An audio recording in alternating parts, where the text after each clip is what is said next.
Kapan Gaza menjadi tanah air Palestina? Mbak, tadi pertanyaan terakhir, apakah kemudian menurut Mbak Monik Netanyahu itu teroris atau bukan? Gitu?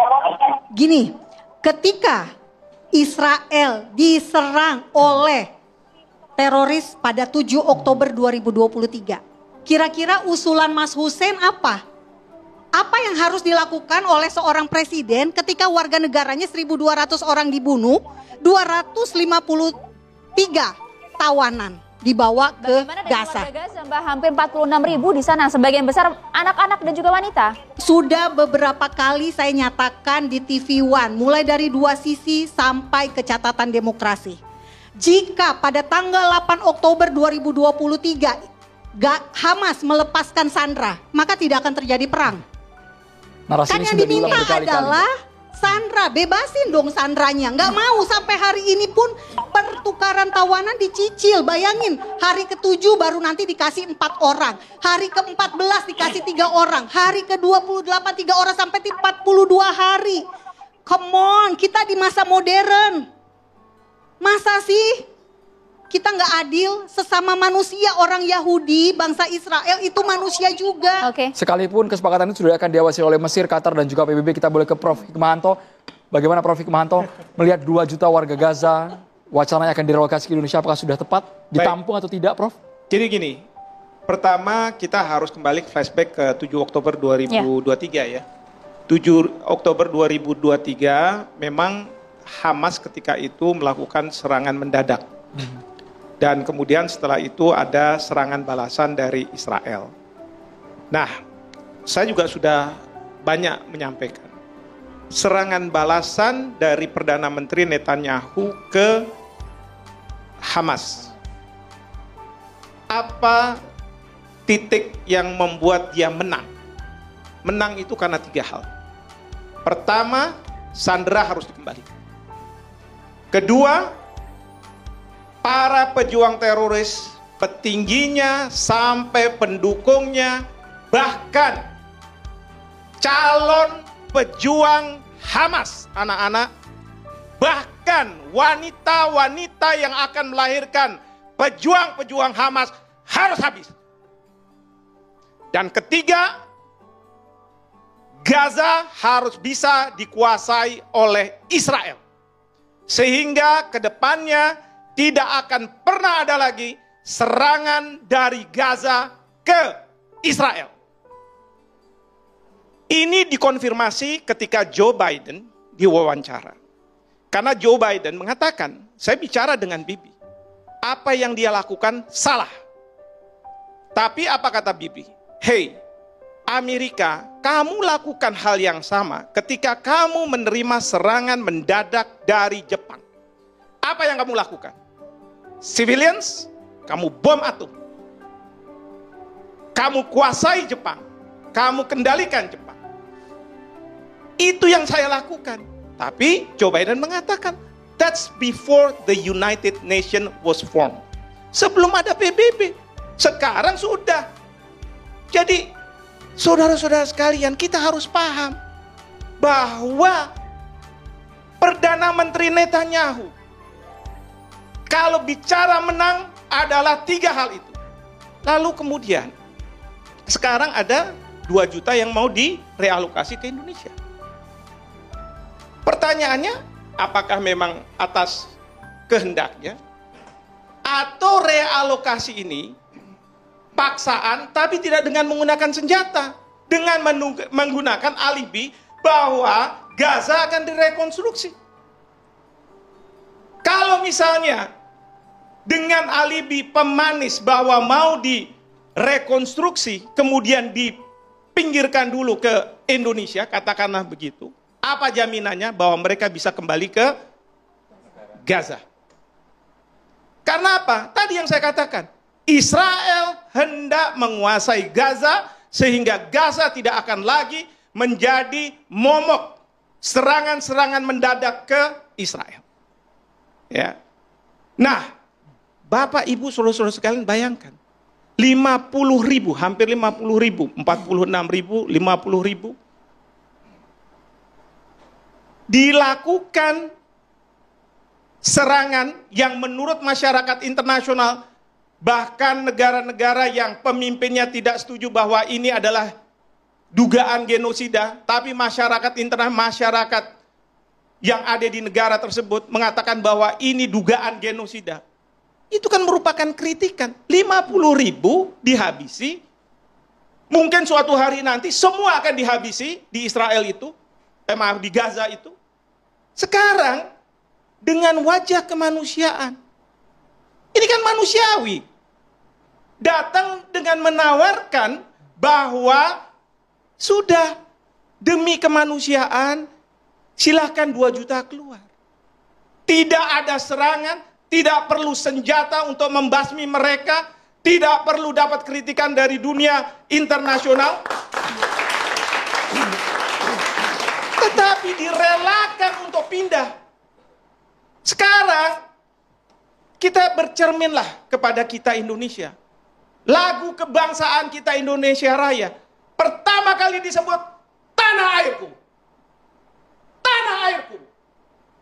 Tanah airku. Bagi orang Palestina pun, kalau dia direalokasi, dia akan berteriak, tanah airku. Baru negeriku, baru bangsaku.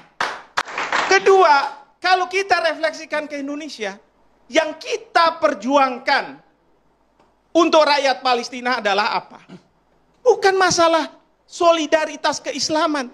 Konflik yang ada di Palestina sama sekali bukan berkaitan dengan agama. Walaupun pasti dikait-kaitkan. Tapi ini masalah tanah yang diambil secara ilegal. Dan konstitusi kita mengatakan bahwa penjajahan di atas bumi harus dihapuskan. Jadi kita bukannya tidak mau menerima rakyat Palestina. Tetapi kita tidak mau dan tidak rela kalau rakyat Palestina harus keluar dari tanahnya. Dan kemudian melanggengkan penjajahan yang dilakukan oleh Israel. Seperti itu. Jadi ini semata alibi Amerika Serikat sebagai akal bulusnya. Dugaan Betul sekali. Buat warga Gaza meninggalkan Sekarang tanahnya. ini saya lihat Presiden Trump, gayanya sekarang tidak lagi seperti pada awal beliau menjabat. Kalau awalnya beliau menjabat itu berhadapan-hadapan dengan Cina, dia keras dan sebagainya. Sekarang Cina itu sebelum dia dilantik ditelepon Presiden Xi Jinping. Cina itu diundang untuk hadir. TikTok dibuka lagi. Tapi apa? Belakangnya nih yang repot.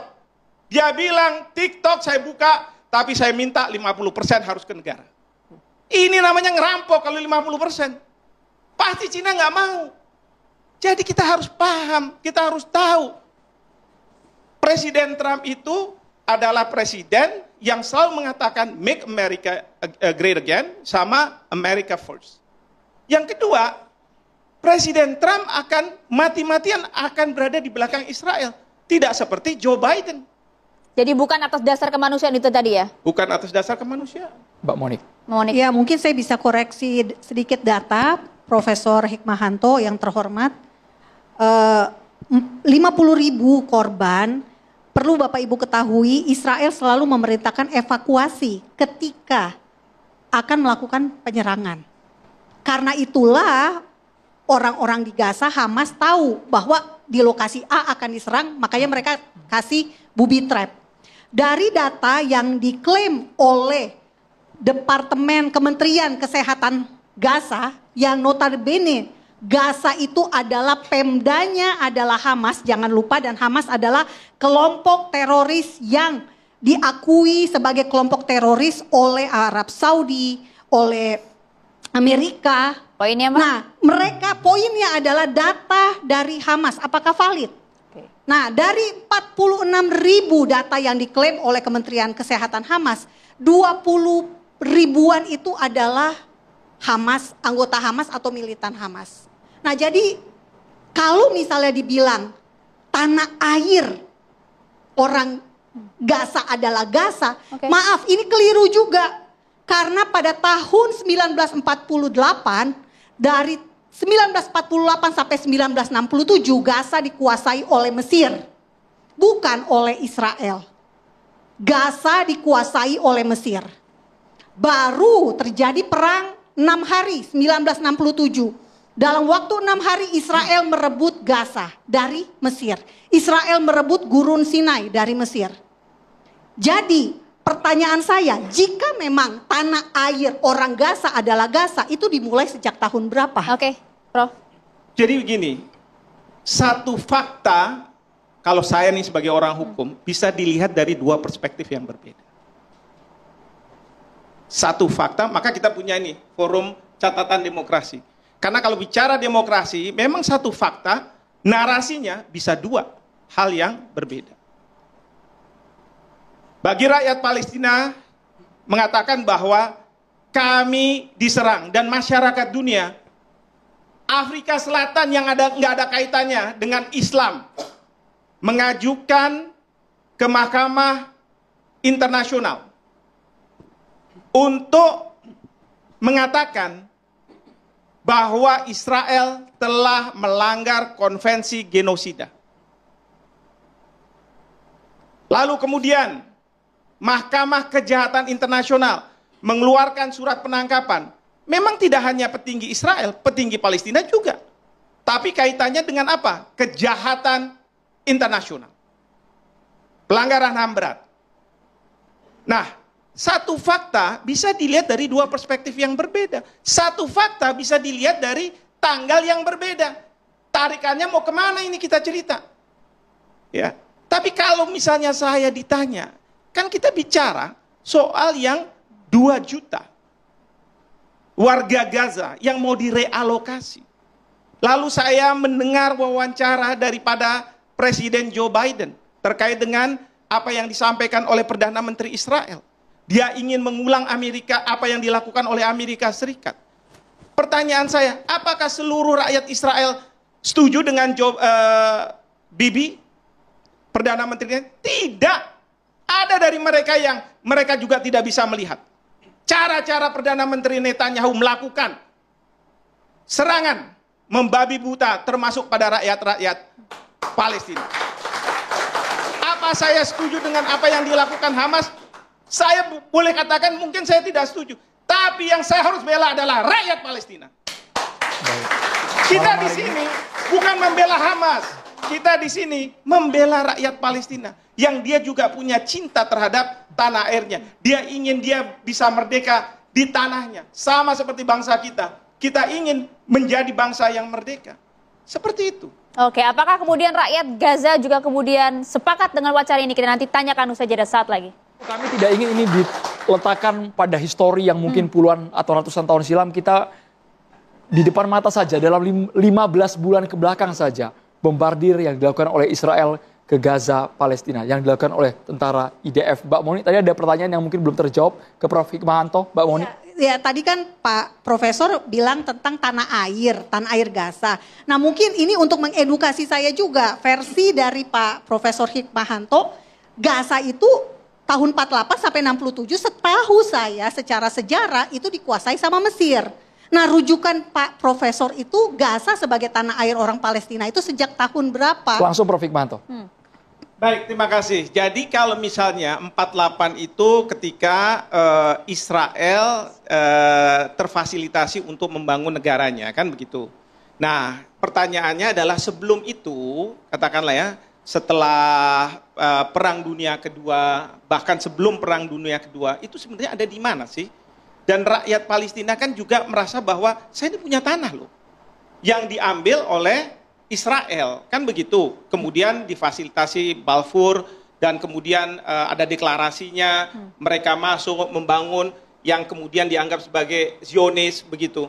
Dan kemudian ya kita tahu bahwa mungkin konsentrasi dari katakanlah Palestina, rakyat Palestina itu ada di sana dan kemudian juga kemudian ada di Gaza, tetapi memang boleh dibilang mungkin saja dikuasai oleh Mesir. Nah, tapi kemudian kalau misalnya Mesir mengatakan ya ini sudah merupakan milik dari rakyat Palestina sekarang, katakanlah begitu. Dan sekarang saya tanya nih, apakah rakyat Palestina menganggap atau tidak menganggap Gaza sebagai tanahnya? Sekarang ini, kan tadi kan Mas Andro mengatakan, udahlah nggak usah ditarik ke belakang. Sekarang kita tanya kepada mereka yang ada di Gaza. Apakah ini tanahmu? Apakah mereka akan mengatakan, oh tidak, ini bukan tanah saya? Saya nggak yakin, Mbak Monik. Berarti acuannya adalah sejak dari tahun? Ya, sebelum Israel masuk sebenarnya, sebelum Sebelum Israel 67. mendirikan negara Israel. Ketika resolusi PBB 181 dihasilkan oleh PBB tahun 1947, itu membagi dua negara loh. Israel dan Palestina. Israel setuju, Palestina ternyata negara-negara Arab, ada 13 negara Arab menolak Bapak Ibu semua. Apa yang terjadi? Diperangin malah Israel. Perang Arab-Israel pertama tahun 1948. Jadi jika ada fakta bahwa negara Palestina tidak berdiri tahun 1948, itu salah dari 5 negara Arab. Mesir, Yordania, Lebanon, Irak, dan Mesir, Suriah. 5 negara Arab ini yang sama, yang kalah tahun 1948, kembali menyerang Israel tahun 1967. Tahun 1967 Israel berhasil merebut wilayah-wilayah yang dikuasai oleh Yordania dan Mesir tadi. Gini Mbak Monik, Mas ini berbasiskan fakta- pada negara. Padahal negara itu ada pemerintahan. Pemerintahan itu bisa berganti loh. Dan ketika pemerintahan berganti, dia juga bisa bersikap berbeda. Ya, saya ambil contoh pada waktu Iran katakanlah, pada waktu Iran di bawah Syah Iran, apakah tidak mempunyai hubungan baik dengan Israel? Oh punya. Tapi ketika Ayatollah Khomeini masuk menjadi pemimpin, berubah nggak? Berubah. Jadi tolong dibedakan antara sikap negara dengan sikap pemerintahan dari suatu negara yang bisa berbeda. Kita kembali ke antara tema. satu negara dengan negara. I'm Israel Hai, bangsa Israel hidup.